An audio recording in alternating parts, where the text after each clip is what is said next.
जी अस्सलाम वालेकुम।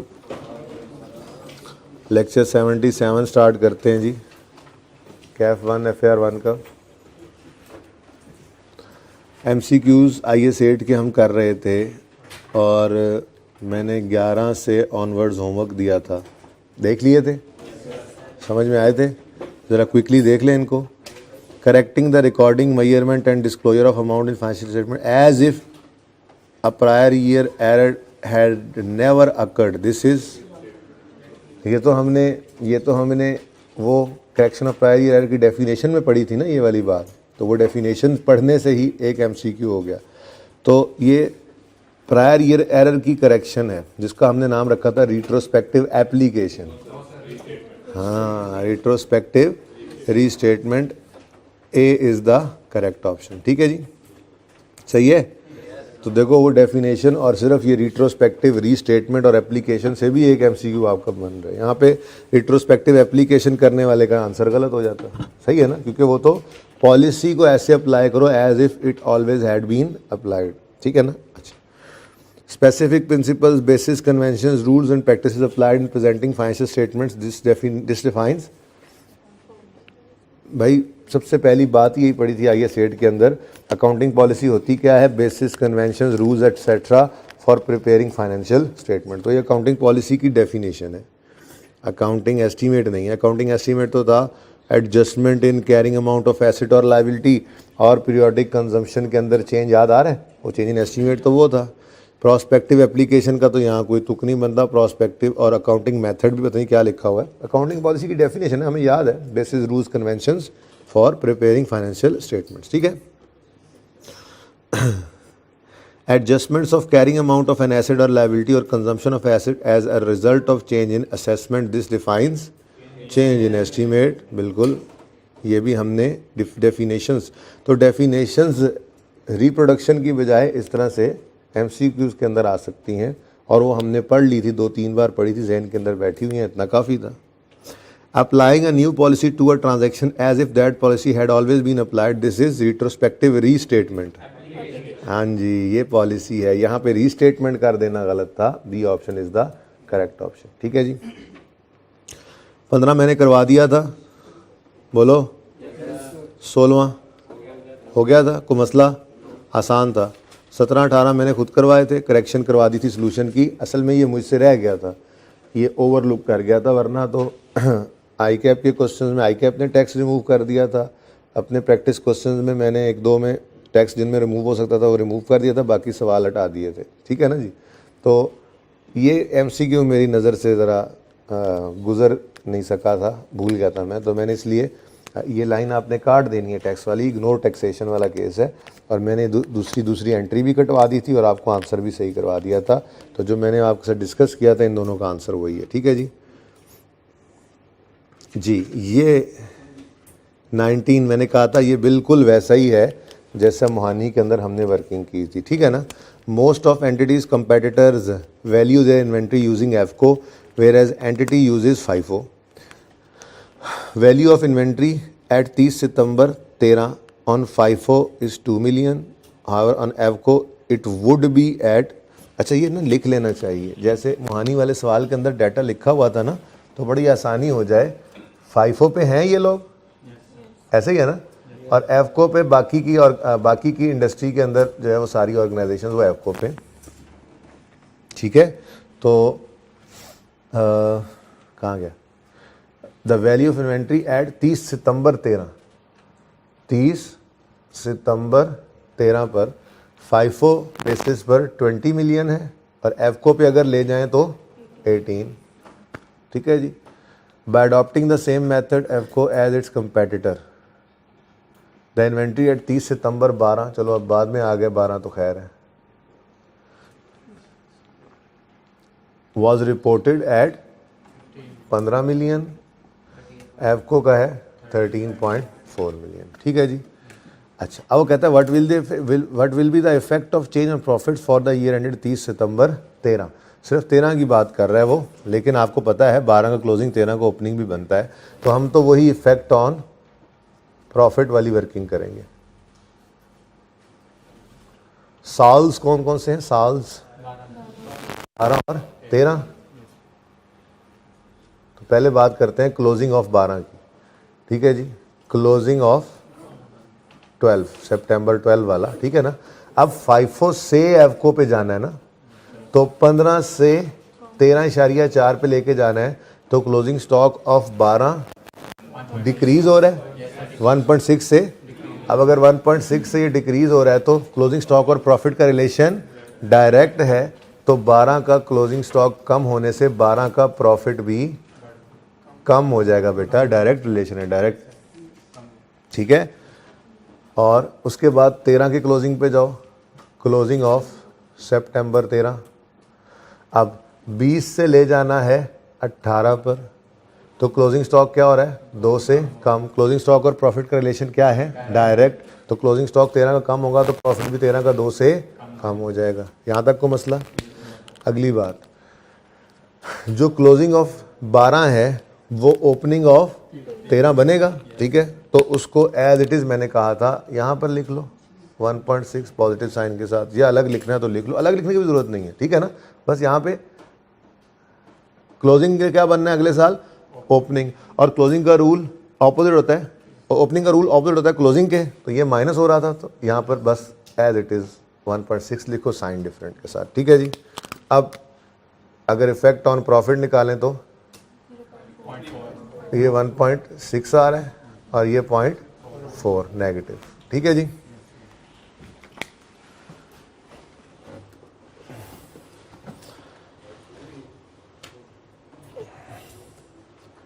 जी 2013 वही वाली बात हुई है, ठीक है जी। तो इफेक्ट ऑन प्रॉफिट कितना आ गया जी, 0.4 मिलियन की रिडक्शन है, माइनस के साथ हमने शो कर दिया 0.4 मिलियन की रिडक्शन। क्लियर है, ऐसे ही हुआ था जी। 20th disclosure requirement of IAS 8 in respect of change in accounting policy are not applicable in case of change of method for inventory valuation from FIFO to EVCO।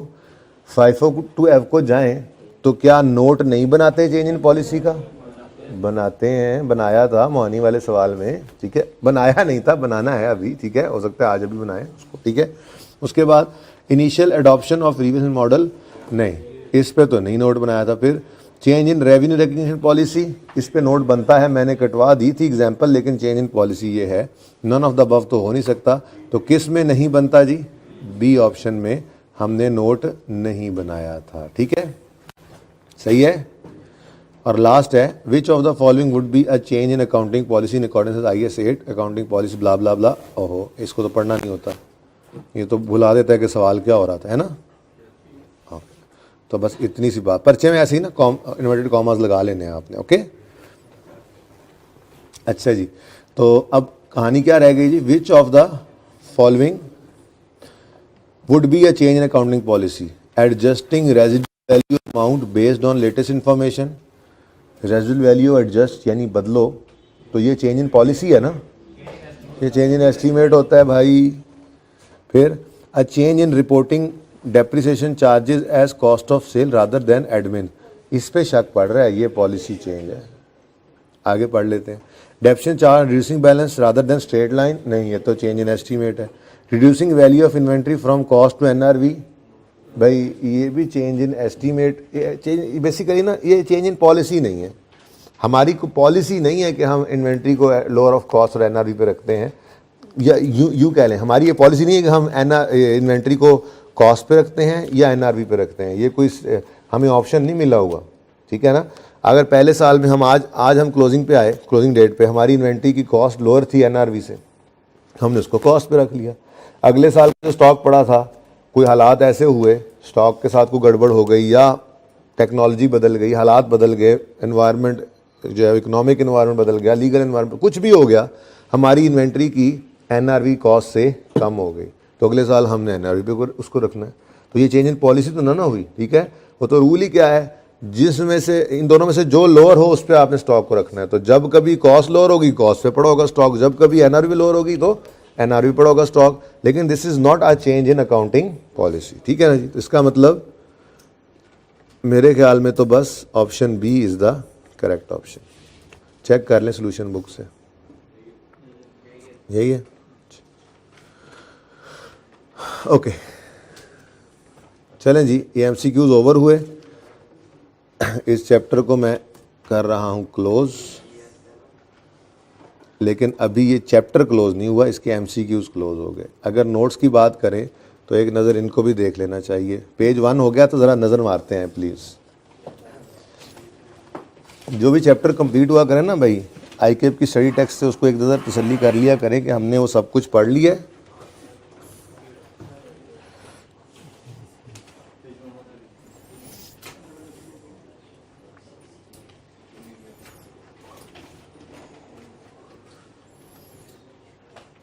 अच्छा जी, page 1 हो गया भाई,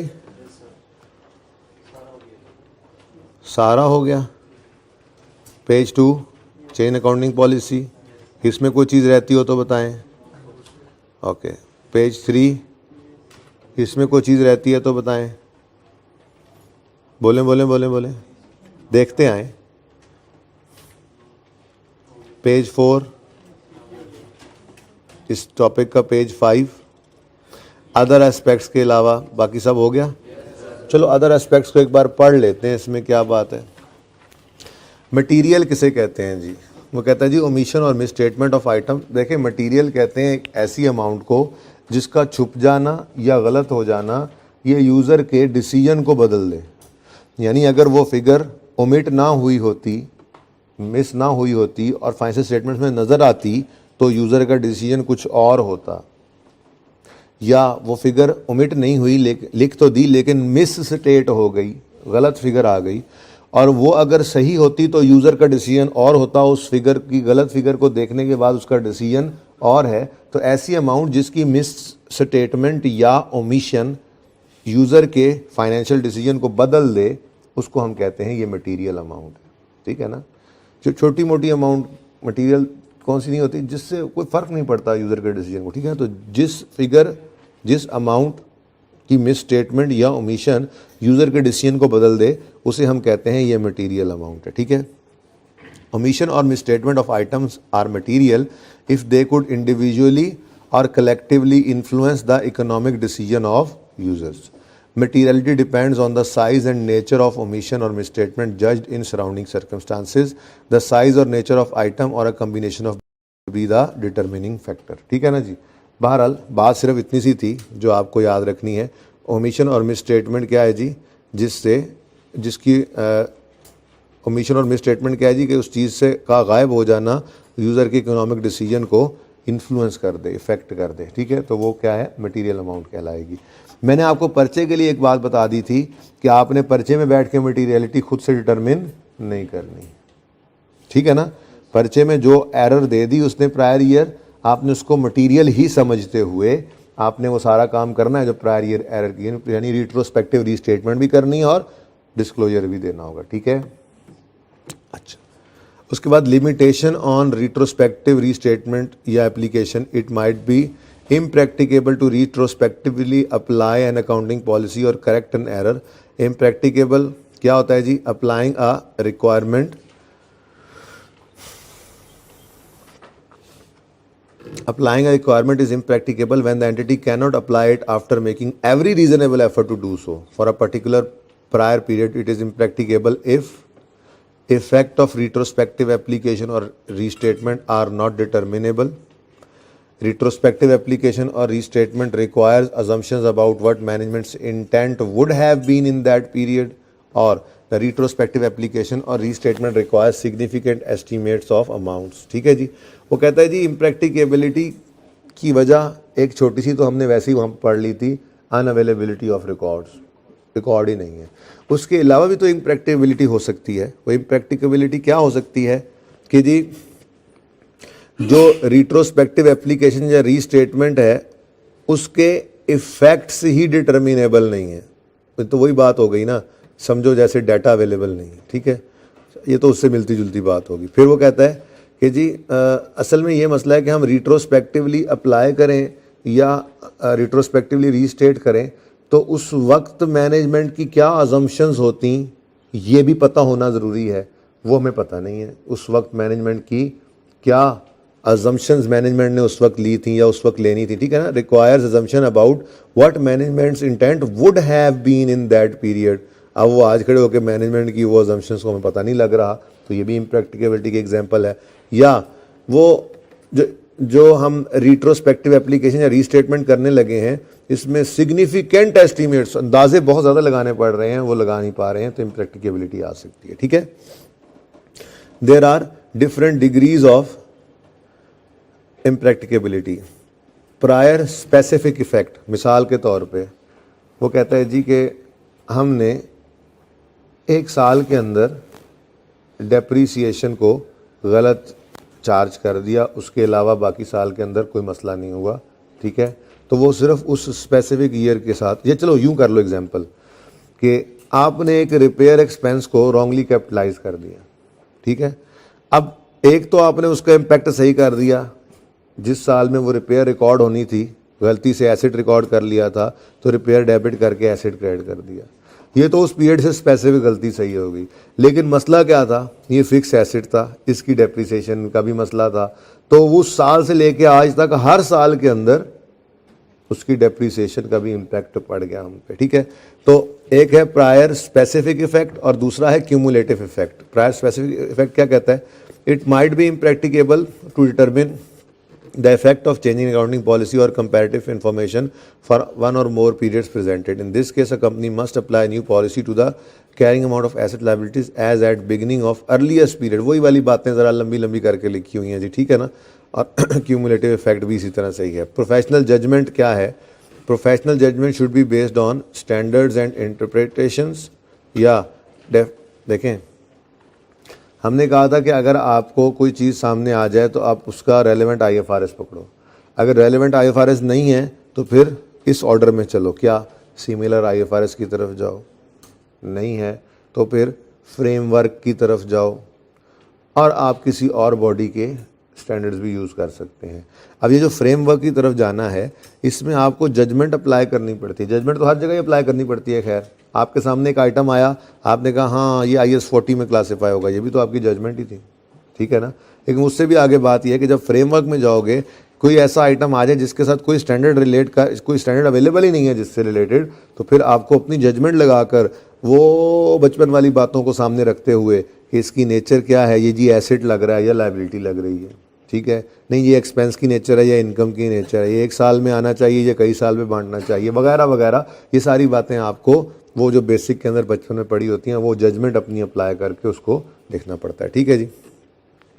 अच्छा, type of adjustments in IS 8 हैं, different questions के हिसाब से लिखी गई हैं, देख लेना, वैसे ज़रूरत नहीं है, तकरीबन सवाल तो हमने सारे कर ही लिए हुए हैं। ठीक है जी। अच्छा, अब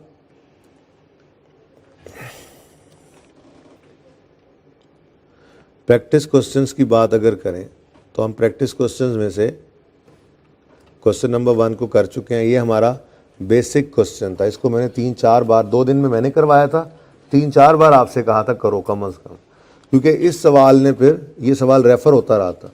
हमने क्वेश्चन बैंक 1 किया, हमने यही सवाल रेफ़र किया, हमने क्वेश्चन बैंक 2 को किया, हमने यही सवाल रेफ़र किया, हम जो सवाल भी करते हैं, टेस्ट वाला सवाल किया, हम इसी सवाल को रेफ़र करते थे कि क्वेश्चन 1 में ये होता था, देखो यहाँ पे ये नहीं है, याद आ रहा है। तो ये प्रैक्टिस क्वेश्चन 1 सबसे इम्पोर्टेंट क्वेश्चन था हमारा, ये हमने कर लिया था। ठीक है जी। अच्छा, इनमें से मैं आपको फिर किसी वक्त होमवर्क में एक आधा सवाल दे दूंगा। पास पेपर्स की बात करते हैं जी। पास पेपर्स में आपको मैंने क्वेश्चन नंबर 1 गलती से होमवर्क में दे दिया था। गलती से क्यों कह रहा हूँ, गलती से क्यों कह रहा हूँ बताओ। नहीं, असल में ना ये सवाल मुझे लग रहा है कि मैंने टेस्ट में आपको दिया था और फिर डिस्कस कर लिया था, ये नहीं था। अच्छा, नहीं। Following information pertains to draft financial statements of pole for the year ended Pakistan Ocean Limited for the year ended 31 December 14। अब रिक्वायरमेंट है, नहीं दिया था ये टेस्ट में सवाल, पक्की बात। अच्छा, prepare statement of changes in equity for the year ended 31 December 14 in accordance with requirements of, और इग्नोर टैक्स। ठीक है जी। तो 31 दिसंबर 14 का हमें statement of changes in equity बनानी है। अब 31 दिसंबर 14 के साल के लिए नेट प्रॉफिट दे रहा है, अब 14 के साल के लिए भी प्रॉफिट कैलकुलेट कर चुका है वो, ठीक है ना।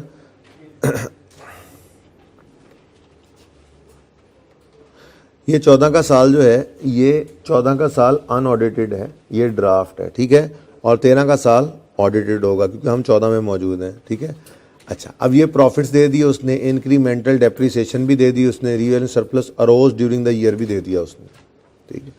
Installation of an assembly plant was completed in December 2012। हम इस वक्त 14 में खड़े हैं, 12 के साल में एक इंस्टॉलेशन पूरी हुई थी, यानी कि आज से पिछला साल 13 था, उससे पिछला साल 12 में, माना एंड पे, लेकिन एंड में फाइनलाइज हो गया था, कंप्लीट हो गई थी installation at a cost of 60 million and it was ready for use on यकम फरवरी 13। अब बेशक इंस्टॉलेशन कंप्लीट 31 दिसंबर 12 में हो गई थी, लेकिन वो रेडी टू यूज़ कब हुआ है? सफाई सुथराई करते हुए, टीप टाप करते हुए थोड़ा टाइम लग गया होगा। तो बहरहाल हमारे लिए रेलेवेंट तो है यकम फरवरी 13 for the purpose of depreciation, ठीक है। अच्छा, however depreciation for the year ended 31 December 13 amounted to 4.5 billion was worked out from the date of production, that is 1 April।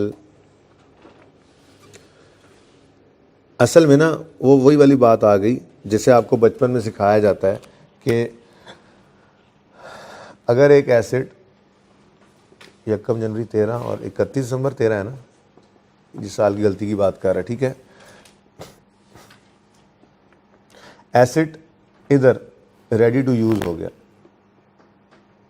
Ready to use, और इधर एसेट को हमने किया था परचेज। मैं परचेज को इंस्टॉल या परचेज, ठीक है ना, ऐसे मैंने परचेज लिख दी, और यहाँ पर एसेट एक्चुअली यूज़ होना शुरू हुआ। तो बचपन से एक बात आपको सिखाई गई है कि ना तो डेट ऑफ परचेज रेलेवेंट है अगर ये तीनों डेट्स आ जाएं, ना ही एक्चुअली यूज़ होने की, कमर्शियल प्रोडक्शन की डेट रेलेवेंट है, बल्कि जिस दिन एसेट रेडी टू यूज़ हो जाए डेप्रिसिएशन स्टार्ट कर देनी चाहिए, और ये डेप्रिसिएशन फिर हम रोकते नहीं हैं अनलेस कि हमारा एसेट ही बिक जाए, ठीक है।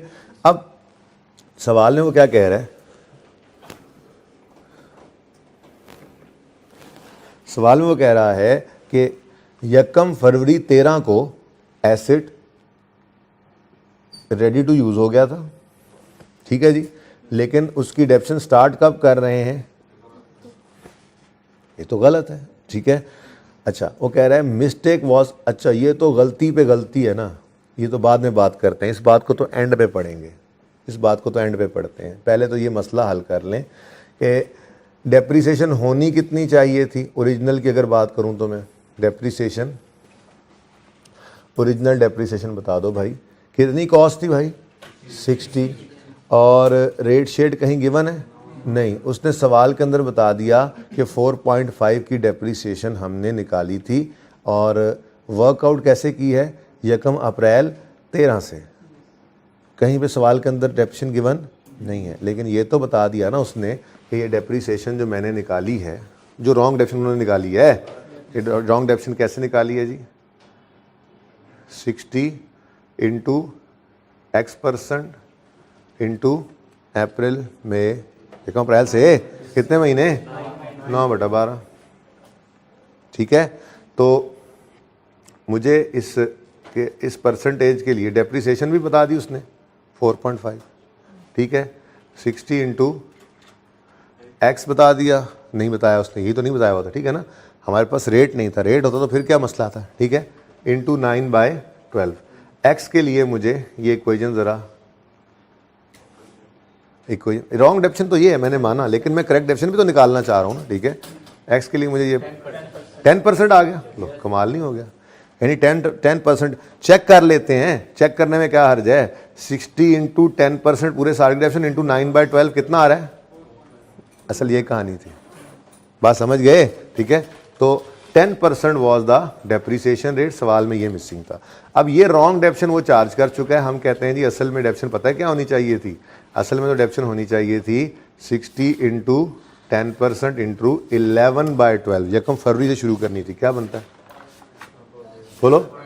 हाँ, तो डेप्रिसिएशन होनी चाहिए थी 5.5, चार्ज की उन्होंने 4.5, तो मजीद डेप्रिसिएशन चार्ज करनी चाहिए। अच्छा अब देखो, कमाल तो उन्होंने बाद में किया, वो बाद की बात है, फिलहाल हम ज़रा सही वाला काम तो कर लें।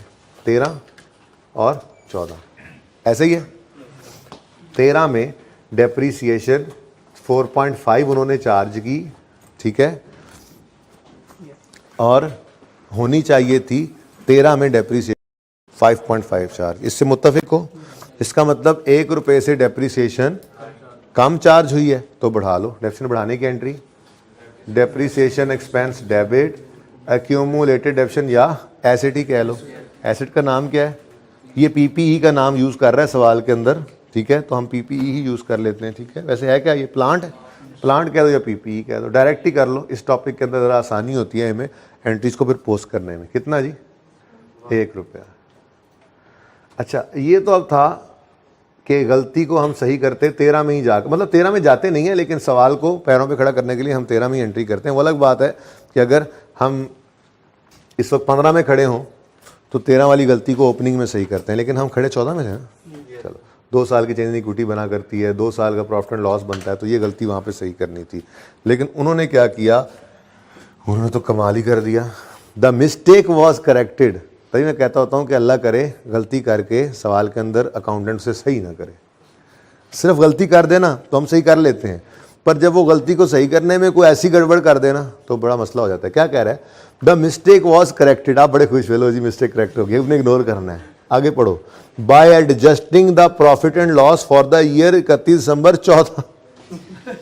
गलती 13 के साल की थी, सही कहाँ कर दी उसने? 14 में। तो हम क्या कह रहे हैं कि 13 के अंदर ये गलती सही करनी थी, और उसने जो 14 के अंदर इसको सही कर दिया है उसको अब रिवर्स करो। क्या करोगे? पीपीई डेबिट और डेप्रीसिएशन एक्सपेंस क्रेडिट वंस। कैसी लगी ये adjustment? That was a very beautiful adjustment. Beautiful जी। Okay, adjustment number 2 is over. कोई मसला है तो पूछ लें, बस यही था। अच्छा चलो चेक कर लेते हैं सोल्यूशन में इसकी पोस्टिंग। अच्छा, रिक्वायर्ड क्या है? Changes in equity. सोल्यूशन में बाद में जाते हैं, पहले तो फटाफट खुद तो बना लें चेंज इन इक्विटी, ठीक है। Statement of changes in equity बन रही है, और मैंने माना कि 2 साल की रिक्वायर्ड नहीं है, 1 साल की रिक्वायर्ड है। मैं ज़रा वैसी ज़बरदस्ती 2 साल की बना रहा हूँ, ठीक है ना। स्टेटमेंट चेंज इन इक्विटी, ज़रा ये बात तो पूरी सामने आ जाए ना, फिर देखते हैं हमने करना क्या है, हम किस चीज़ को एडजस्ट करेंगे वो देख लेते हैं, ठीक है ना। तो फॉर द ईयर एंडेड 14, ये तो रिक्वायर्ड था ना, तो हम ओपनिंग फिर क्लोजिंग फिर क्लोजिंग 31 दिसंबर 14, पैट ऑफ 14 यहाँ पे आता है, पैट ऑफ 13 इधर आता है, ठीक है। सवाल के अंदर उसने हमें ओपनिंग बैलेंसेस दिए हैं कोई? शेयर कैपिटल और रिटेन्ड अर्निंग्स दिया है सिर्फ उसने। शेयर कैपिटल, रिटेन्ड अर्निंग्स, बताओ ओपनिंग। ये 31 दिसंबर 14 है, ये 31 दिसंबर 13 होगा, और ये फिर 1 जनवरी 13 है। मुझे बताओ ये किस दिन का डाटा अवेलेबल है? ओह वाओ, 1 जनवरी 13 का ही था, लेकिन इसको मैं बाद में क्या है वर्किंग दूंगा, बना के नहीं यहीं पे अलग कर दिया करो उसको, वर्किंग और यहाँ रिक्वायरमेंट। एनीवेज ऐसे भी चल जाएगा, लेकिन वर्किंग अलग ही रखते हैं हम, अगर रिक्वायर्ड ना हो हमें 13 का साल, ठीक है जी। आवाज़ आ रही है सही भाई? एंड तक माइक नहीं लगाया दूसरा, ठीक है। बच्चे थोड़े से बारिश में बह गए, आप तैर के आ रहे होंगे जी। 245। ओके, नाउ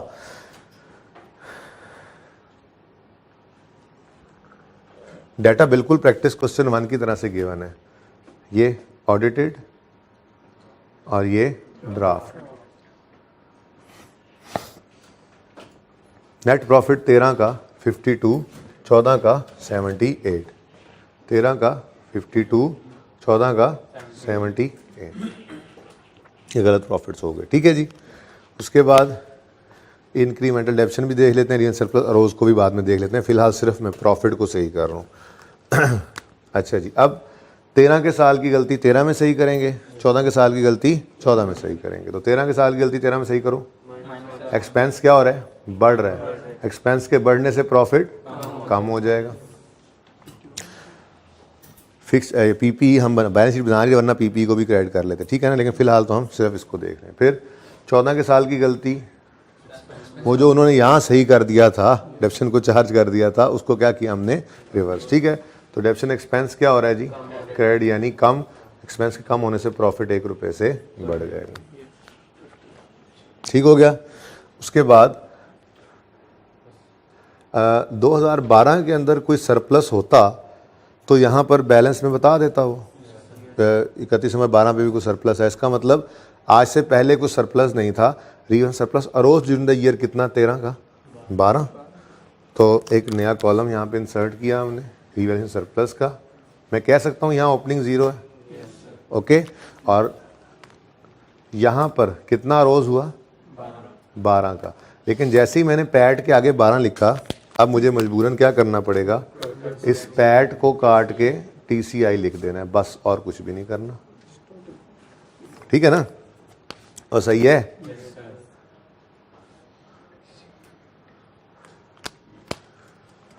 ठीक, देन जी ये 12 हो गया, और ये इंक्रीमेंटल डेप्शन, ये इन OCI से प्रेजेंट होके आता था, याद है ना, बड़ी डिस्कशन की थी इसकी, हमने भूल तो नहीं गए, ओके। ये 12 रोज हुआ और 2.3 ट्रांसफ़र हुआ। ट्रांसफ़र की एंट्री होती है, ये रिक्वायर्ड नहीं है, मैंने माना ये वाला सवाल, transfer to revaluation surplus from revaluation surplus to retained earnings, जी कितना, 2.3 surplus debit retained earnings credit, ठीक है जी। थोड़ा सा तो नीचे आ जाओ यार, क्लोजिंग थोड़ी सी तमीज़ होनी चाहिए। 31 दिसंबर 13, ठीक है जी, यहाँ तक को मसला। अब चलो इसको भी कर ले, ये हो गया, 52 ले गए थे, बल्कि उससे आगे क्या आ रहा है, 0.3 में सिर्फ डिविडेंड्स हैं, 4 में, ठीक है, और तो सह कुछ नहीं है। राइट इशू भी है भाई, वो भी 14 में हो रहा है, 14 में तो बहुत कुछ हो रहा है, चलें देखते हैं। बहरहाल 13 को तो फड़का देना ज़रा। इंक्रीमेंटल डेप्रिसिएशन भी ले गए हम, और ठीक हो गया। अच्छा, अब 14 का साल शुरू हो गया, 13 में और कुछ नहीं है, कोई डिविडेंड ना आ जाए, सिर्फ एक नज़र इसको डाल लेते हैं, ठीक है जी। अच्छा,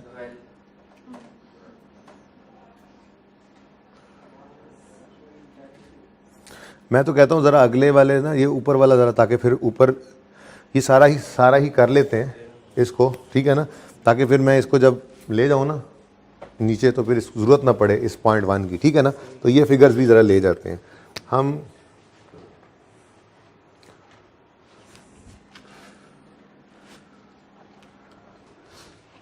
$78 को भी ले जा चुके हैं, इस 1.5 और 10 को भी ले जाते हैं, ठीक है। इसको अरोज ड्यूरिंग द ईयर कितना है, 10, और ट्रांसफ़र 1.5, ये भी लिख लो ना साथ के साथ ही, ताकि फिर मैं ना ये 0.1 जो है ना, फिर ये मैं नीचे ले जाऊँ तो मुझे कोई मसला ना हो।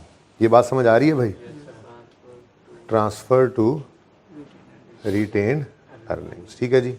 क्लोजिंग, चलें आप थोड़ा सा नीचे अब तशरीफ़ ले आएँ।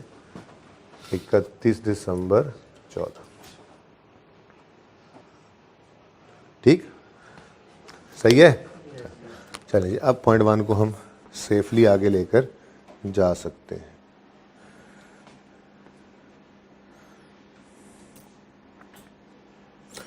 हाँ जी, 0.2 डन, 0.3 भी डन, पूरा डन नहीं, 0.3 के अंदर वो कह रहा है 30 नवंबर 14 पे पोल इशूड। अच्छा, अब ना यहाँ पर मैं वो टाइमलाइन ज़रा बना लेता हूँ। जैसे कैसा लगा सवाल,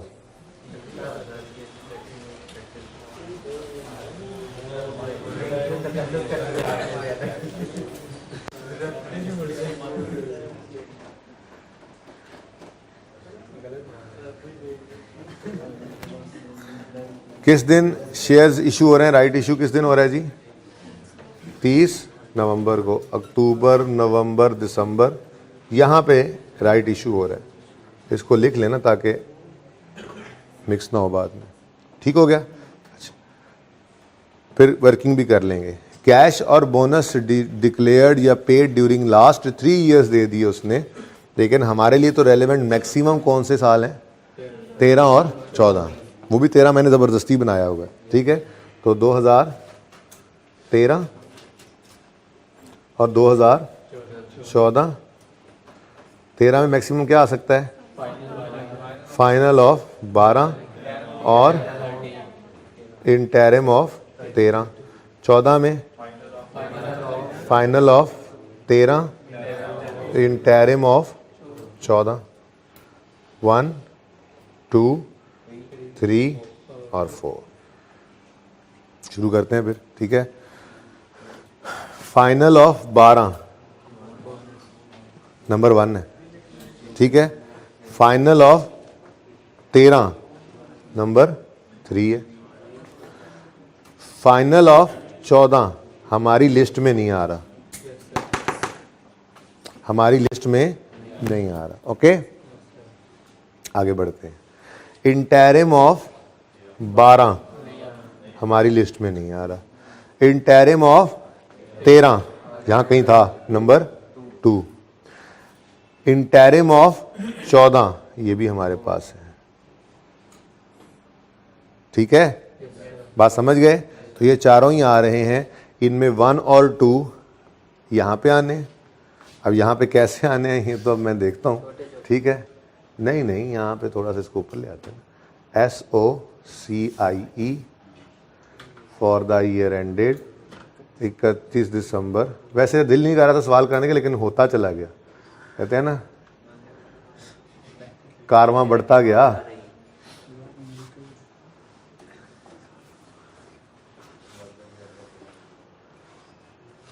मत करो सरगोशियां, सामने आगे बात करो। ओपनिंग बैलेंस है जी 1 जनवरी 13 पर, ठीक है। हाँ जी, इसके बाद तो और कुछ नहीं है, सिर्फ ये डिविडेंड्स ही है ना। अच्छा, अब गौरतलब बात ये है, थोड़ी सी बात आपके साथ ना मैंने वैसे ही की थी कि डेट्स गिवन हो या ना हो, हमें पता होना चाहिए कि जो फाइनल डिविडेंड होते हैं ना, फाइनल डिविडेंड, वो पहले 3 को महीनों के अंदर, सवाल अगर डेट ना बताए तो आ ही जाता है, क्योंकि चौथे महीने के एंड पे तो आपने AGM करनी है, लॉ ने कहा हुआ है। और उस AGM का 21 दिन का नोटिस देना है, तो फिर 9, मतलब अगर ये 1 जनवरी पर साल शुरू है, 31/13 पे जो साल ख़त्म हुआ था, तो उसकी 30 अप्रैल को AGM करना ज़रूरी है, और उसका नोटिस जो है वो 21 दिन का देना ज़रूरी है। तो इसका मतलब 9 मार्च तक, 9 अप्रैल तक आपने नोटिस भेजना है, इसके साथ ऑडिट स्टेटमेंट का लगा होना ज़रूरी है, प्रिंट होकर। तो फिर यही कोई 3 महीने में, मैक्सिमम भी 3 महीने के अंदर 13 के साल के प्रॉफिट्स फाइनल हो ही जाते हैं, 14 के मैक्सिमम पहले 3 महीने में, ठीक है ना। तो अगर सवाल डेट ना बताए तो फाइनल डिविडेंड नॉर्मली यहाँ पर आ जाता है जनवरी, फरवरी, मार्च के अंदर। और अगर सवाल कहे कि हमने हाफ ईयरली, नॉर्मली सवाल खामोश भी तो हाफ ईयरली अज्यूम करते हैं, लेकिन सवाल ये कह रहा है कि इंटरिम डिविडेंड हमने हाफ ईयरली अकाउंट्स के साथ अनाउंस किया है, तो मैंने कहा था आपको कि हाफ ईयरली अकाउंट्स तो वैसे ही ज़्यादा डिटेल्ड नहीं बनते, उतनी ज़्यादा नोट्स की रिक्वायरमेंट्स नहीं होती, तो उनको ऑडिटर भी ऑडिट नहीं करता, जस्ट रिव्यू कर लेता है। तो ये फाइनल भी जल्दी हो जाते हैं, ऑडिट यानी रिव्यू भी जल्दी हो जाते हैं। तो फिर भी आप हद कर लो ना, तो जुलाई अगस्त के महीने के अंदर अंदर इंटरिम भी हो जाया करता है, ठीक है ना। इंटरिम डिविडेंड, फाइनल डिविडेंड, लेकिन होगा 13 का, और ये इंटरिम डिविडेंड लेकिन होगा 14 का, क्योंकि मैं इस वक्त 14 के साल में हूं ना, ठीक है। ये राइट इशू के लिए मैंने सारी कहानी की, ये पहले भी बताया था आपको। अब राइट इशू की उसने सिर्फ डेट बताई, और इतना एंड पे लेकर आया ना डेट को, ताकि आपको किसी किस्म का शक ना रहे कि इंटरिम डिविडेंड पहले है या राइट इशू पहले है। अगर इंटरिम डिविडेंड डिक्लेयर हो जाता है हाफ ईयरली अकाउंट्स के साथ, तो फिर इंटरिम डिविडेंड जुलाई अगस्त में, हद सितंबर में चला, सितंबर में भी नहीं जा सकता, लेकिन चलो माना सितंबर में भी चला गया, इससे आगे तो नहीं जा सकता, ठीक है। तो ये नॉर्मल अजम्पशन मैंने आपको बताई थी कि सवाल खामोश हो, तो ये नॉर्मल अजम्पशन है फाइनल और इंटरिम के लिए। तो फिर पक्की बात है कि 30 नवंबर से तो पहले पहले ही सारा काम हुआ, तो ठीक है। तो ये 14 के साल रिक्वायर्ड था, और 13 के साल भी चलो अब बना ही दिया है, तो मैं वो भी कर लेता हूँ। 1 और 2 उसमें लिख लेंगे, चलो, क्योंकि ओपनिंग तो हमें चाहिए ही थे ना, ठीक है। तो नंबर बेटा फिर वो क्लियरली डेट बताएगा, ठीक है ना।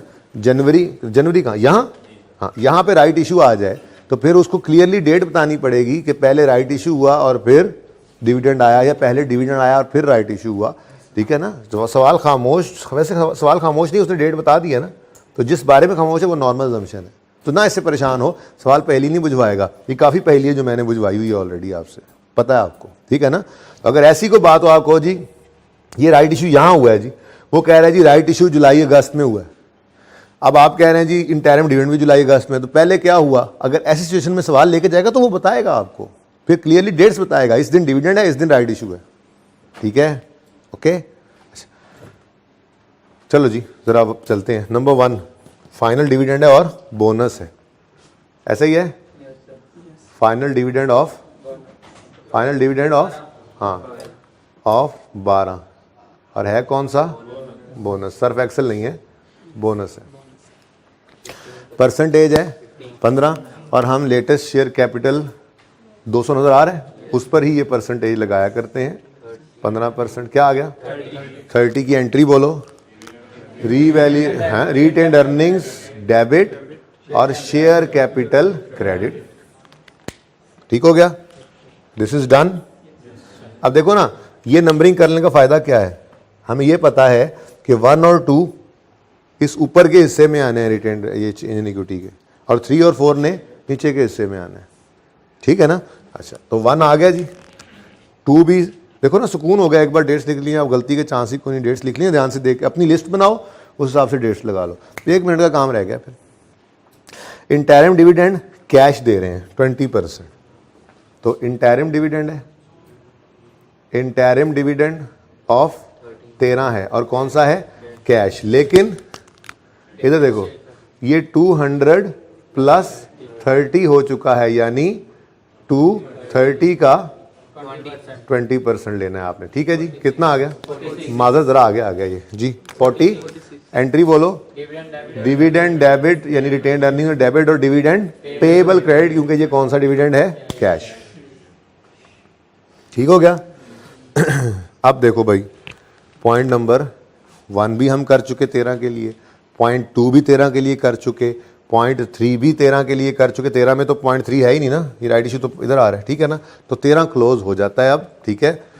अब ये जो आपने 52 - 1 किया है, ये 51 यहाँ आ गया ना, तो ये एडजस्टमेंट प्रॉफिट की है, बेशक इधर TCI लिखा हुआ है, उससे परेशान नहीं होना, ये आपकी प्रेजेंटेशन सही है, ओके। बताओ भाई, 230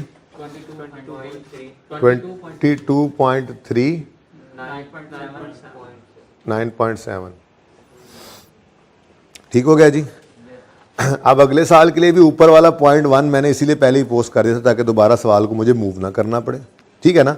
अब अगले साल के अंदर एक राइट इशू है और डिविडेंड है, उसकी पहले ही तस्वीर मैंने बना ली हुई है। तो दोनों डिविडेंड्स पहले आएंगे और फिर राइट इशू में आना है एंड पे। तो जब नंबर ऑफ शेयर्स निकालने लगेंगे ना राइट इशू के लिए, जाग के बैठो, नंबर ऑफ शेयर्स जब निकालने लगेंगे ना, जाग के बैठो राइट इशू के लिए, तो वो सारे के सारे, अगर बोनस इशू भी होगा तो वो उसमें ऐड हो चुके होंगे, ठीक है। चलो देखते हैं। तो सबसे पहले जी फाइनल डिविडेंड ऑफ 13, चलो छोड़ो इसको, ये क्यों पढ़े हम, यहाँ से हमने अपनी नंबरिंग की हुई है, 3 और 4 को पकड़ना है अब हमने। तो पहले 3 कैश डिविडेंड है जी, कैश डिविडेंड, और फाइनल है ये फाइनल डिविडेंड ऑफ 13, और है कौन सा, कैश। लेकिन सामने 230 अवेलेबल है अब, तो 230 इंटू 18% कितना आया, कैश डिविडेंड है। एंट्री बोलो, डिविडेंड डेबिट कितने से, आप कहोगे ये तो ज्यादा हो गया यार, प्रॉफिट्स भी तो आएंगे ना, ये 78 हो जाएगा मैनेज, प्लस माइनस होता रहता है ऊपर नीचे तरतीब, कोई इससे नंबर नहीं कटते, पहले प्रॉफिट लिखोगे ना तो नॉर्मल हो जाएगा, ठीक है ना।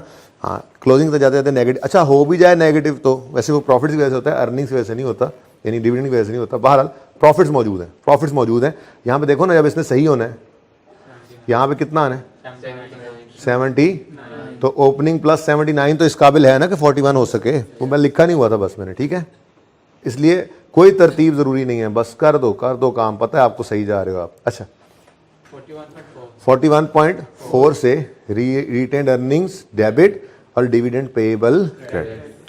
ठीक हो गया जी। नेक्स्ट इज नंबर 4, 10% बोनस है, इंटरिम डिविडेंड है, इंटरिम डिविडेंड ऑफ 14 और है कौन सा, बोनस। तो अभी भी वो 230 ही है बैलेंस, क्योंकि इस अकाउंट इस कॉलम में तो कोई गड़बड़ नहीं ना हुई थी अभी तक। ठीक है जी, कितना 230 का 10% 23 एंट्री बनी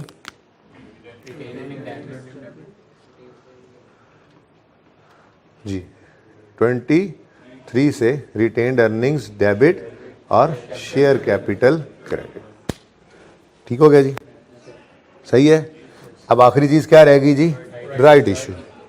तो राइट इशू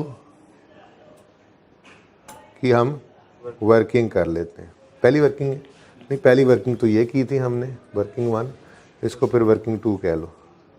ठीक है, वर्किंग 2 3 स्टेप्स थे, याद है?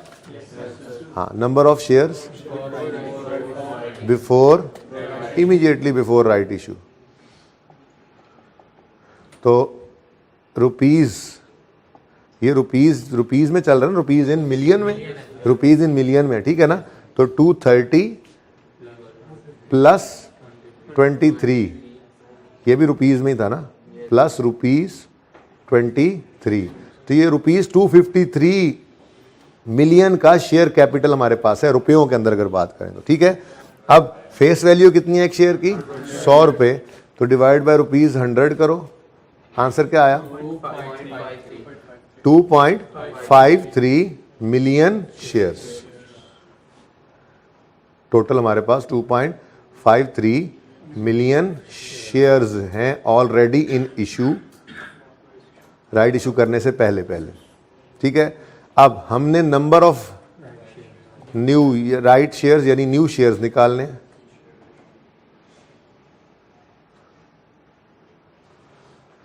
तो वो कहता है जी 25% राइट शेयर्स इशू किए हैं, तो जो ऑलरेडी इशूड हैं 2.53 मिलियन शेयर्स, उनका 25%, 144 बेसिकली, हर 4 वाले को एक शेयर दिए। ठीक है जी, 0.6325, इनको मत करना राउंड, अच्छा,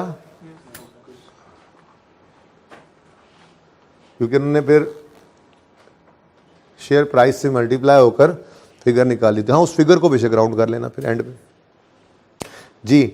on 30 November pole issue 25% right shares to its ordinary shareholders at ₹120 per share. तो 120 रुपए का 100 वाला शेयर 120 का बेचा, तो 20 का प्रीमियम है। बहरहाल हम तो एंट्री पास करेंगे जी, cash debit, share capital credit, share premium credit. Cash ₹120, share capital में जाएगा ₹100, शेयर प्रीमियम में जाएगा 20। ये एक शेयर की हम कहानी पहले लिख लेते हैं, अगर एक शेयर इशू करते तो ऐसे होता, आसानी हो जाती है।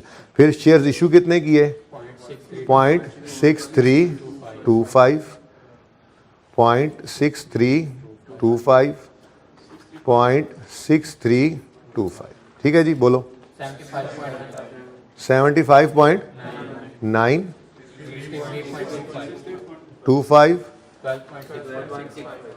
12.65। ठीक है जी, ये हमारा काम हो गया जी। कैश डेबिट और शेयर कैपिटल क्रेडिट 63.25 से, और शेयर प्रीमियम का बनाया नहीं था हमने, मुझे नज़र नहीं आया था असल में, तो ये देख लो, अच्छा हो गया ना, ऐसे बाद में बना लो एंड पे जाके।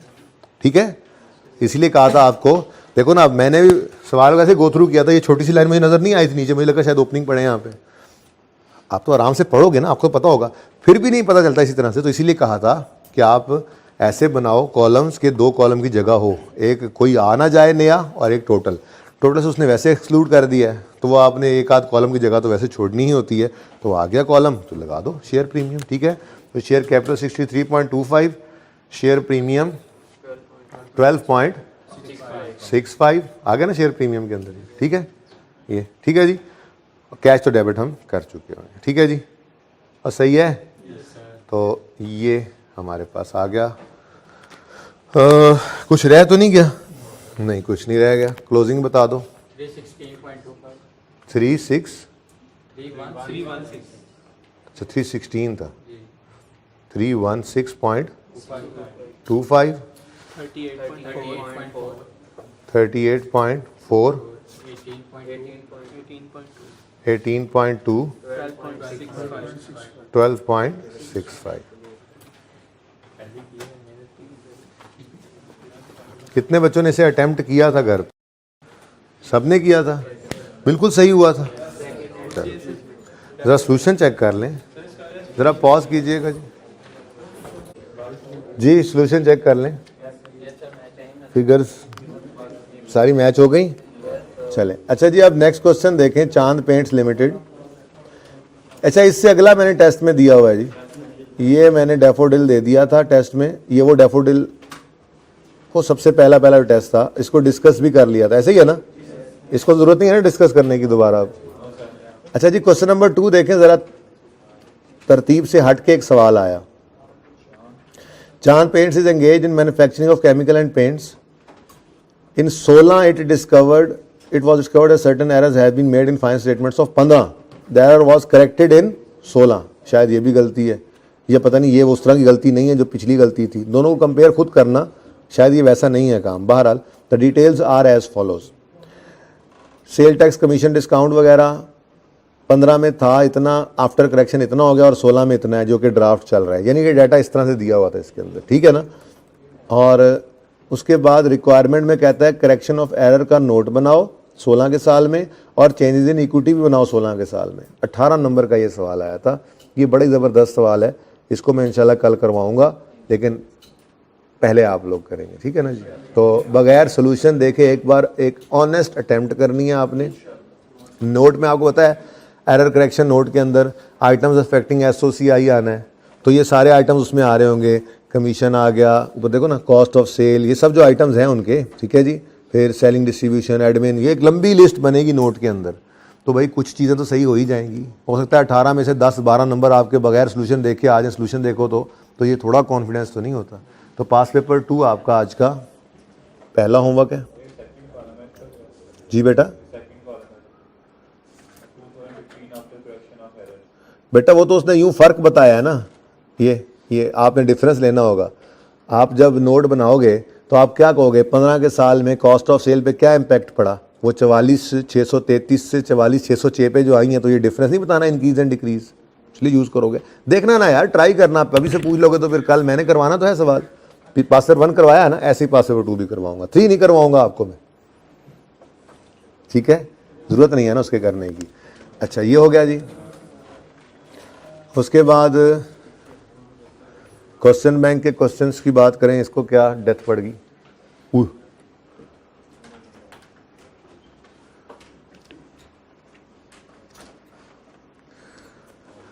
हाँ जी, वंडर लिमिटेड हो चुका है।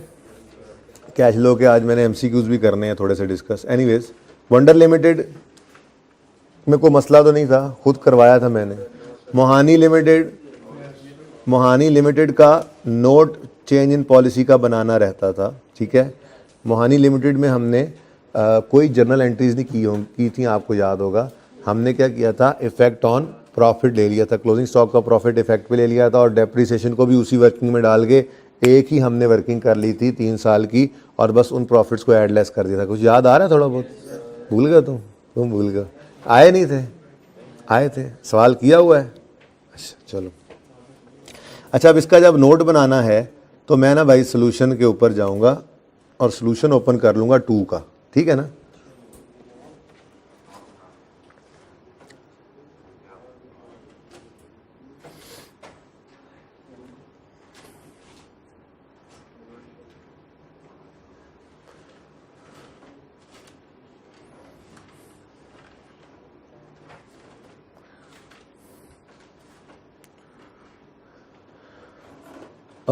ये तो इसका सोल्यूशन ही आ गया ना। इतना ही क्वेश्चन था बस, बोलो ये इतना ही ना सोल्यूशन, यहाँ से लेके ये यहाँ तक। सवाल में रिटेन्ड अर्निंग्स मिसिंग थी, याद है? वो जहाँ से हम स्टार्ट करते थे, वो इसका डाटा मैंने बिल्कुल वैसा बनाया था जैसा प्रैक्टिस क्वेश्चन 1 का था। हालांकि वो स्टेटमेंट फॉर्म के अंदर गिवन था, लेकिन स्टिल हमने उसको चेंज कर लिया था, याद है ना? ओके, ऐसी वर्किंग की थी, ऐसी वर्किंग। ये थोड़ी सी रिवाइज भी हुई आज MCQs में। तो ये सारा काम तो हमने किया हुआ है, ये तो मैं नहीं दोबारा कर रहा। हाँ, हम नोट बना लेते हैं, ठीक है। Mohani manufacturing limited statement in equity for the year बन गई। फिर उसी तरह से Mohani manufacturing limited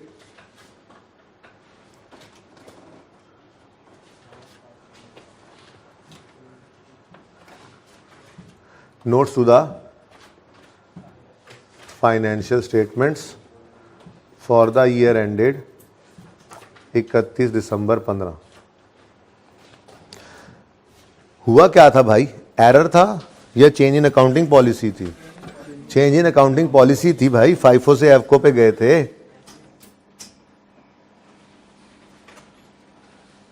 management of the company decided to change method from FIFO to एफको।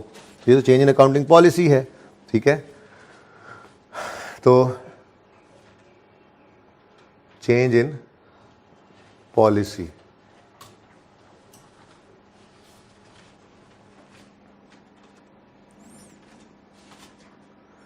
यहां से कहानी शुरू हो रही थी। ओहो, कहानी ऊपर निकल गई जी। द मैनेजमेंट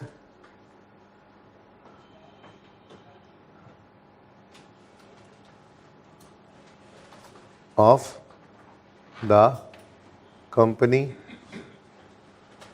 पर्चे में ना डॉट्स लगा आना प्लीज, पूरा लिख के आना। Decided change the method of valuation of raw material from FIFO to एफको। ठीक हो गया जी, फुल स्टॉप।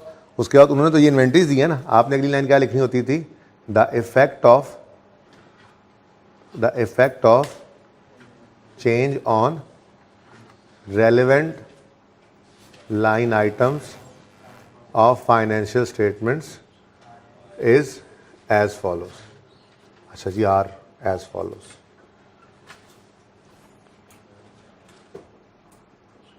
अच्छा हो गया ना, इस तरह से चल रहा है काम। कैश फ्लो भी तैयार हो गई, IAS 8 भी अभी नहीं भूलने दे रहे, और चेंज इन इक्विटी बन रहे हैं, IAS 1 भी हो रहा है। तो यानी हमने सही काम रखा हुआ है। पहले 5 का 5 बना लिया सर, आपने बहाना बनाया हुआ है, आप पिटाई भी करते रहते हैं। अब हो सकता है कोई सवाल उधर से फिर दे दूं मैं आगे किसी टेस्ट में जाके, भूल ना गए हो नोट बनाना है, ताकि जब आप सिलेबस एंड करें ना तो आपको यूँ लगे कि बस ये मुट्ठी के अंदर सारा सिलेबस बंद है ना, ठीक है। वो 5 थे, ये अब 3 तो हैं, ये 7 ही पिटाई हो रहे हैं, ठीक है ना। ओके जी, effect of change in is as follows. पहला क्या था जी? आइटम्स अफेक्टिंग SOCI, पूरा लिखेंगे आप, ठीक है जी। और कौन कौन से साल्स थे? हम कौन से साल में खड़े हैं? हम इस वक्त खड़े हैं जी 15 में, ठीक है। तो 15 और 16, चूंकि चेंज इन पॉलिसी है इसलिए 15 को भी, इसलिए 15 को भी प्रेजेंट करेंगे, ठीक है। उसके बाद 4-5 लाइनें खाली छोड़ दो।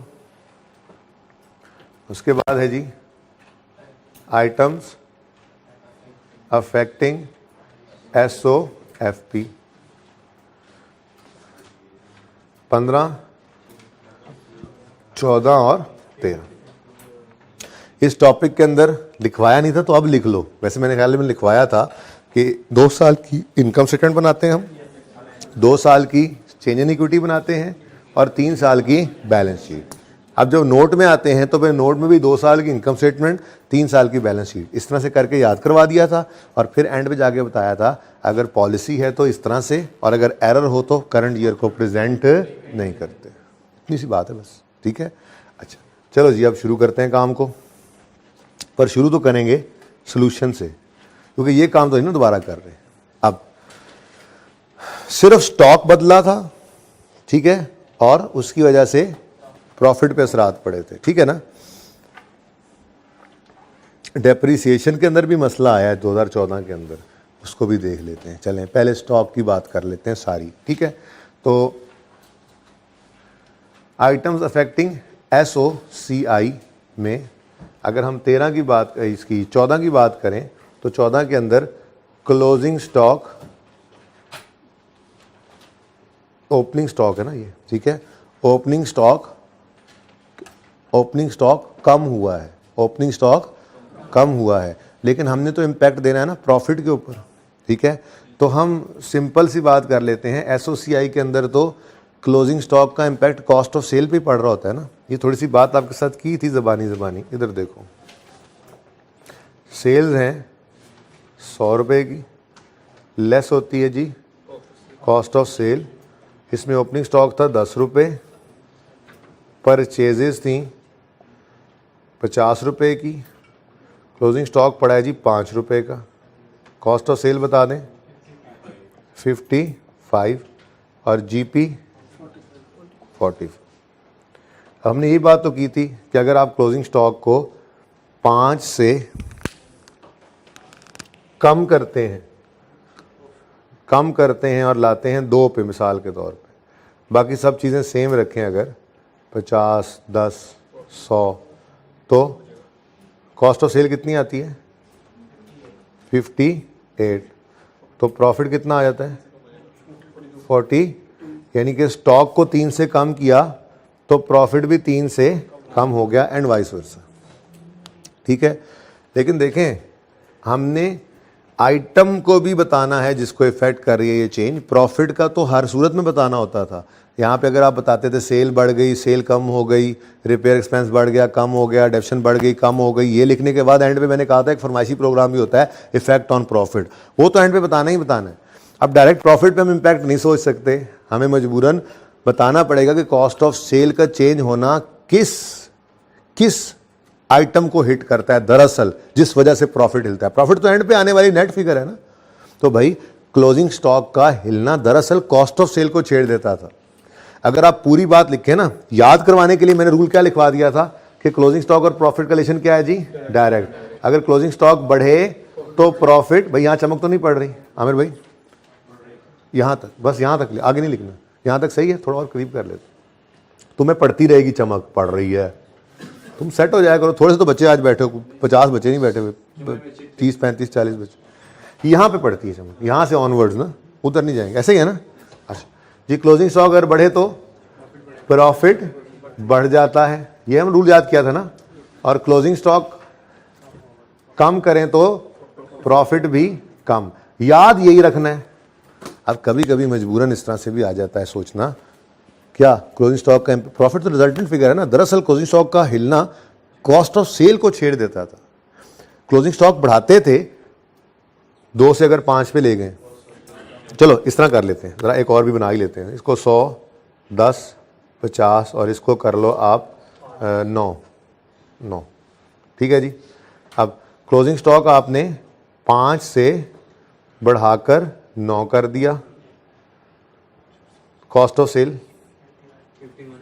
51 हो गई, प्रॉफिट 40। तो आपने क्लोजिंग स्टॉक को 5 से 9 पे बढ़ाया, यानी कि 5 से 9 पे लेके, यानी कि 5 से बढ़ाया, 4 से बढ़ाया, तो आपका ये प्रॉफिट भी 4 से बढ़ गया। दरअसल तो ये रिजल्टेंट फिगर होती है। अच्छा, अब हो क्या रहा है, असल में ना क्लोजिंग स्टॉक जो है वो कॉस्ट ऑफ सेल में से माइनस होता है, तो माइनस होने वाली फिगर जितनी बढ़ाओगे वो कॉस्ट को कम कर देगी। असल मामला ये था, ठीक है ना। तो दरअसल क्लोजिंग स्टॉक का जो कम होना है वो कॉस्ट ऑफ सेल को बढ़ा देता है, जिस वजह से प्रॉफिट कम हो जाता है, और क्लोजिंग स्टॉक का बढ़ना जो है वो कॉस्ट ऑफ सेल को कम कर देता है, इसलिए प्रॉफिट बढ़ जाता है। लेकिन ऐसे सोचना नहीं है, एक बात अच्छी भली याद हुई है ना, बस वो याद रखो, क्या क्लोजिंग स्टॉक और प्रॉफिट का रिलेशन डायरेक्ट है, बीच में कॉस्ट ऑफ सेल को फिट कर दो। क्लोजिंग स्टॉक का बढ़ना असल में ना कॉस्ट ऑफ सेल को कम करता है, जिस वजह से प्रॉफिट बढ़ जाता है। क्लोजिंग स्टॉक का कम होना कॉस्ट ऑफ सेल को बढ़ाता है, दरअसल इस वजह से प्रॉफिट कम हो जाता है, ठीक है ना। ऐसे फिट कर दिया हमने। अब यहाँ पे आइटम्स अफेक्टिंग एसओसीआई में हमने बोला कॉस्ट ऑफ सेल्स है जी, ठीक है। अब 14 के साल को देखें, अगर 14 के साल को, तो 14 के साल में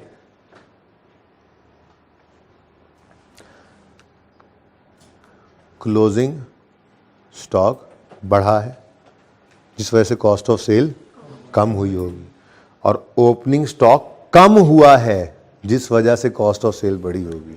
ओपनिंग स्टॉक कम हुआ था ना भाई, इसको छोड़ो, सादा बात, प्रॉफिट 3.7 से बढ़ रहा है, बोलो बढ़ रहा है ना। इसका मतलब दोनों स्टॉक्स का जो इम्पैक्ट है वो कॉस्ट ऑफ सेल पे क्या पड़ा है, उन्होंने कॉस्ट ऑफ सेल को 3.7 से कम किया है, तभी तो प्रॉफिट 3.7 से बढ़ गए हैं।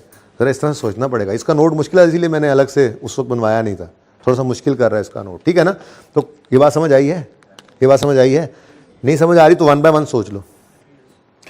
14 के साल का प्रॉफिट, 14 के साल का क्लोजिंग स्टॉक बढ़ा है। क्लोजिंग स्टॉक का बढ़ना दरअसल कॉस्ट ऑफ सेल को कम करता है, जिस वजह से प्रॉफिट बढ़ जाता है। ठीक हो गया, ये क्लोजिंग स्टॉक का इंपैक्ट तो समझ आता है ना। अब ओपनिंग स्टॉक जो है वो पिछले साल का क्लोजिंग था, ठीक है ना। तो पिछले साल में भी क्लोजिंग स्टॉक क्या हो रहा था, कम, जिस वजह से कॉस्ट ऑफ सेल बड़ी होगी। लेकिन ये जब अगले साल में आता है तो ये ओपनिंग बन के इंपैक्ट ऑपोजिट ले जाता है ना। तो इसलिए मैं कह रहा हूँ अगर दोनों को अलग अलग सोचोगे तो याद शायद ना रहे, वरना आप आजमाना चाहो तो इस तरह की एग्जाम्पल बना के आजमा सकते हो। तो फिलहाल तो काम क्या कह रहा हूँ, क्लोजिंग स्टॉक समझ में आता है ना कि 2.2 से कॉस्ट ऑफ सेल बढ़ गई है, ठीक है। तो पिछले साल का क्लोजिंग जो इस साल में ओपनिंग बना है उसका भी तो इंपैक्ट पॉजिटिव ही आ रहा है, ठीक है ना। तो इसका मतलब जो प्रॉफिट का 3.7 से बढ़ना है, दरअसल ये कॉस्ट ऑफ सेल का 3.7 से कम होना था। क्योंकि देखो ना, ओपनिंग स्टॉक जो होता है वो कॉस्ट ऑफ सेल में ऐड होने वाली फिगर है। इसका कम होना कॉस्ट ऑफ सेल को बढ़ाता है और क्लोजिंग का बढ़ना कॉस्ट ऑफ सेल को, ठीक है ना। इसका सॉरी मैंने गलत बोला। ओपनिंग स्टॉक का कम होना कॉस्ट ऑफ सेल को कम करता है और क्लोजिंग स्टॉक का बढ़ना कॉस्ट ऑफ सेल को कम करता है। बात समझ रहे हो। लेकिन इतनी बातें उलझाते जाओ उलझती जाएंगी। देख लो ना, ये पॉजिटिव ये नेगेटिव, ये ऐड होने वाली फिगर है। कॉस्ट ऑफ सेल में ओपनिंग स्टॉक क्या होता है, ऐड होता है। अगर इस फिगर को कम करोगे तो कॉस्ट ऑफ सेल कम होगी, इस फिगर को बढ़ाओगे तो कॉस्ट ऑफ सेल बढ़ेगी। क्लोजिंग स्टॉक नेगेटिव वाली फिगर है, इसको जितना बढ़ाओगे कॉस्ट ऑफ सेल कम होगी, जितना कम करोगे कॉस्ट ऑफ सेल। अब इतना ज्यादा सोचोगे ना तो गड़बड़ हो जाएगा सब कुछ। तो इसीलिए मैंने आपको सिर्फ रूल भी कितना लिखवाया था, क्लोजिंग स्टॉक और प्रॉफिट, और कहा था कि ओपनिंग को इसके उलट सोच लेना। आज बीच में कॉस्ट ऑफ सेल भी फिट किया है ना, तो सिर्फ क्लोजिंग में फिट कर लो, ओपनिंग का ऑपोजिट इसका ऑपोजिट है, बस दैट्स इट, ठीक है ना। अभी उसको भी मैं कह रहा हूं मत सोचो, देख लो 2.2 तो समझ आता है ना। 2.2 से क्लोजिंग स्टॉक बढ़ा है, मतलब क्लोजिंग स्टॉक का बढ़ना कॉस्ट ऑफ सेल को कम करेगा, जिस वजह से प्रॉफिट 2.2 से बढ़ गया। तो इधर भी तो बढ़ा हुआ नजर आ रहा है। इसका मतलब cost of sale in total 3.7 से डिक्रीज हुआ। Decrease in cost of sale 2014 में कितना, 3.7। अब अगला कौन दोबारा सोचे, इंक्रीज आ गया तो दोबारा लिखना पड़ेगा, ये मसला था। ये भी एक नई चीज थी, हमारे किसी नोट में ऐसा नहीं हुआ था। अगर डिक्रीज आती थी ना एक चीज, तो अगले साल भी वो डिक्रीज ही आती, तो एक ही लाइन आइटम लिखना पड़ता था। और मैंने उस वक्त बताया था जबानी वैसे कि अगर इंक्रीज आ रहा है इस दफा, अगली बार डिक्रीज आ जाए तो वहीं पे नेगेटिव साइन नहीं यूज करना, अगली लाइन में दोबारा लिख लेना। जैसे increase in cost of sale अगले साल, प्रॉफिट जो 6.2 से अगले साल कम हो रहा है, बोलो कॉस्ट ऑफ सेल की वजह से। ये closing stock cost of sale को हिट करता है ना। प्रॉफिट जो कम हो रहा है तो मतलब किस वजह से, स्टॉक की वजह से। तो स्टॉक ने किसको हिट करना होता है, कॉस्ट ऑफ सेल को। तो प्रॉफिट जो कम हुआ है तो मतलब कॉस्ट बढ़ी होगी ना। लेकिन वैसे एक बार सोच लिया था, दूसरी बार तो सोचने की जरूरत नहीं थी, पर्चे में टाइम बचा सकते हैं हम। तो increase in cost of sale कितना है जी, 6.2 से, प्लस माइनस नहीं लगाते हम यहां पे, ठीक हो गया। अब एक चीज रह गई है बस, इसको तो प्रेजेंट नहीं ना करते हम प्रॉफिट एंड लॉस में। एक चीज रह गई है बस, डेप्रीसिएशन का इंपैक्ट। हाँ भाई, डेप्रीसिएशन भी तो गड़बड़ हुई है ना भाई, कि नहीं। डेप्रीसिएशन, हाँ भाई, डेप्रीसिएशन ओवर रिकॉर्डेड थी, नाउ रिवर्स्ड। देखो ना, प्रॉफिट बढ़ रहा है, इसका मतलब डेप्रिसिएशन एक्सपेंस में क्या आया था, डिक्रीज आया था, तभी तो प्रॉफिट इंक्रीज हुआ है। रिवर्सल जो किया हमने, तो डिक्रीज इन डेप्रीसिएशन एक्सपेंस कितना जी, 15 से, ठीक है। और अब एक चीज है, प्रॉफिट, ये स्टैंडर्ड का फरमाइशी प्रोग्राम है। ये तीन तो नजर आते हैं ना सवाल में इम्पैक्ट होते हुए, ठीक है। स्टैंडर्ड कहता है जरा प्रॉफिट पे भी एक नेट इम्पैक्ट बता दो भाई, ठीक है। तो हम क्या कहेंगे कि 14 का प्रॉफिट 18.7 से क्या हुआ, बोलो, इंक्रीज हुआ, ठीक है। ये देखो ना, इसको ऐसे कर लिया करो, ये ऐसे देखा करो, decrease in cost of sale से प्रॉफिट इंक्रीज हो गया, डिक्रीज इन डेप्रिसिएशन से प्रॉफिट इंक्रीज हो गया, तो इंक्रीज इन प्रॉफिट्स, ठीक है जी। और सही है, इंक्रीज इन प्रॉफिट। अब आए 15 में, तो कॉस्ट ऑफ सेल क्या हो रही है, इंक्रीज, ध्यान से, अगर कॉस्ट ऑफ सेल इंक्रीज हो रही है तो प्रॉफिट डिक्रीज हो जाएगा 6.2 से, ठीक है, सही है।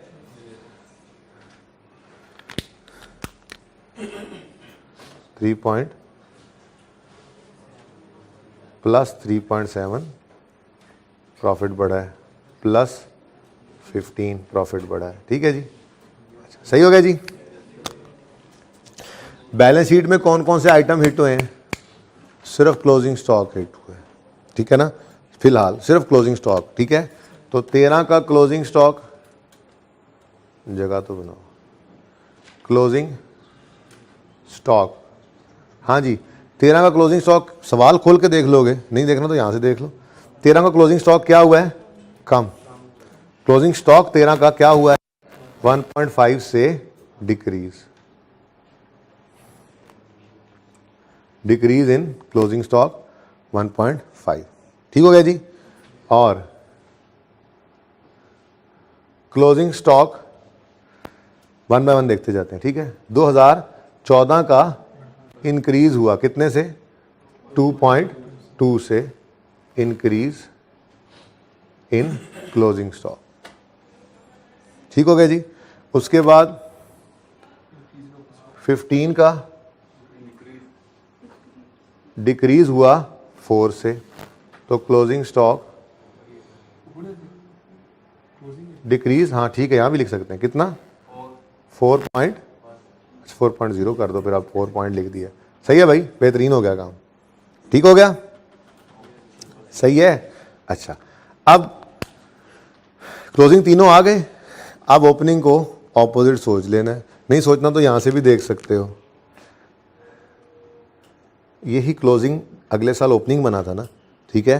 तो 14 के साल के अंदर, 13 में तो कुछ नहीं आया था, 14 के साल के अंदर अगर ओपनिंग स्टॉक की बात करो तो यहीं से देख लो भाई, यहीं से देख लो। 13 में अगर क्लोजिंग स्टॉक डिक्रीज हुआ था तो फिर वो ओपनिंग स्टॉक भी तो 14 के अंदर डिक्रीज ही होना था ना, नहीं समझ आए? 13 के साल का क्लोजिंग स्टॉक हमने 1.5 से कम किया, वही अगले साल ओपनिंग बना तो कम ही हुआ ना यार। मेरी बात सुनो, मेरी बात तो सुनो। आपका स्टॉक था 5 रुपए का क्लोजिंग, आपने उसको सही किया इस साल में, ईयर 1 में उसको सही किया और सही करके 2 पे ले आए। अब आपका स्टॉक कितना हो चुका है? 2।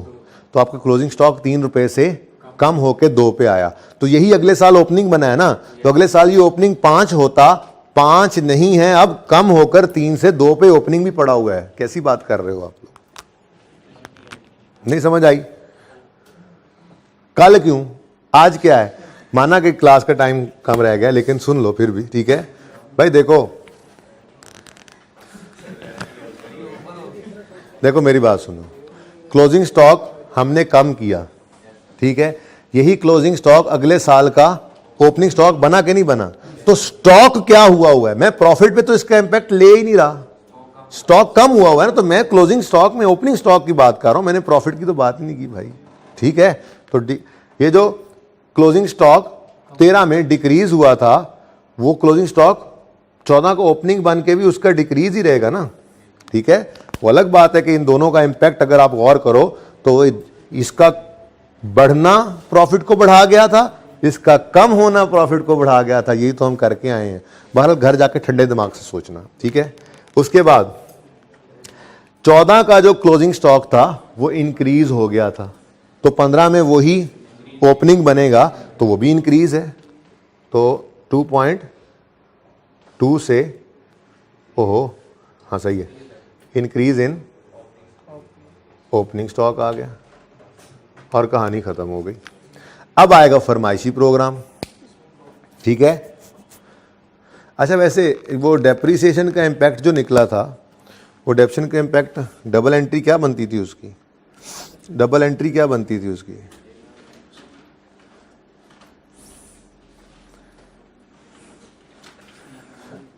मेरा दिल है कि एसिड को भी इम्पैक्ट डाल दें, बहरहाल चलें, सोल्यूशन में नहीं डला हुआ, जान दो। सुने सुने सुने सुने अच्छा जी, जैसे ये फरमाइशी प्रोग्राम है ना, क्या चीज़, प्रॉफिट, बाकी इम्पैक्ट्स हमें नज़र आते हैं, प्रॉफिट्स स्टैंडर्ड ने फरमाइशी प्रोग्राम डाला हुआ है, ऐसे ही ये सब इम्पैक्ट्स हमें नज़र आते हैं। रिटेन्ड अर्निंग्स के ऊपर इम्पैक्ट जो है वो स्टैंडर्ड का फरमाइशी प्रोग्राम है, ठीक है। और इसके लिए मैंने आपको समझाया हुआ है A = C+L, ये यूज़ कर लिया करो।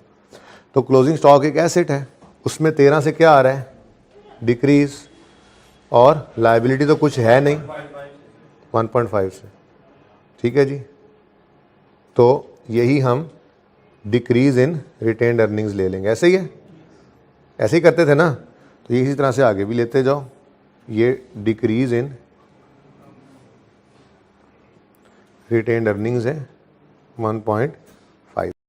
तो मुश्किल नोट था इसीलिए रखा हुआ था इस तरह से, ठीक है। इसको दोबारा देखिएगा और इसको कंप्लीट कीजिएगा, सिर्फ रिटेन्ड अर्निंग्स 2 रह गई हैं, ठीक है।